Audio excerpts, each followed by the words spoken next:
السلام علیکم ورحمۃ اللہ وبرکاتہ۔ ایک سوال یہ آیا ہے کہ کیا وضو کر لینے کے بعد شہادت کی انگلی اس طریقے سے آسمان کی طرف کر کے کلمہ شہادت پڑھنا ضروری ہے، اور کیا یہ کلمہ شہادت کا پڑھنا ثابت ہے؟ اس کا جواب یہ ہے کہ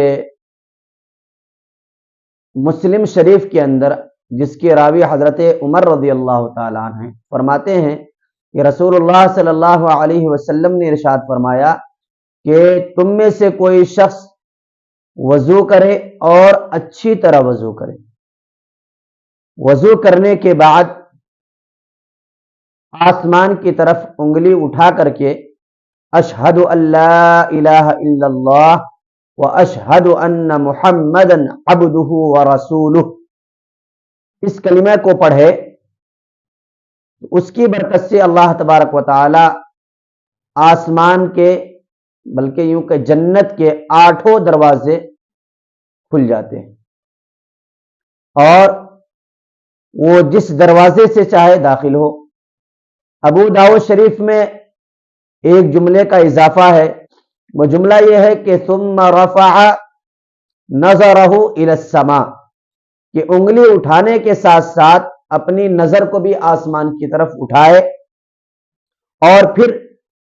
اس کلمے کو پڑھے جو ابھی پڑھا گیا، یعنی اشہد ان لا الہ الا اللہ واشہد ان محمدا عبدہ ورسولہ، اس کو پڑھے تو جنت کے 8 دروازے کھل جاتے ہیں، وہ جس دروازے سے چاہے داخل ہو۔ تو یہ فضیلت ہے، اسی لیے بعض فقہا نے وضو کرنے کے بعد صرف انگلی اٹھانے کو آسمان کی طرف مستحب لکھا ہے، اور بعض فقہا فرماتے ہیں کہ انگلی اٹھانے کے ساتھ ساتھ اپنے چہرے کو بھی آسمان کی طرف کرے اور اس کے بعد اس کلمے کو پڑھے، لیکن یہ وجوبی حکم نہیں، بلکہ فقہا نے لکھا ہے کہ یہ استحبابی حکم ہے، اس طرح کرنا مستحب ہے۔ اگر کوئی شخص نہ کرے تو اس کے اوپر کوئی زور و زبردستی نہ ہو، نکیر نہ ہو۔ ہمیں بھی چاہیے کہ اس کا اہتمام کریں،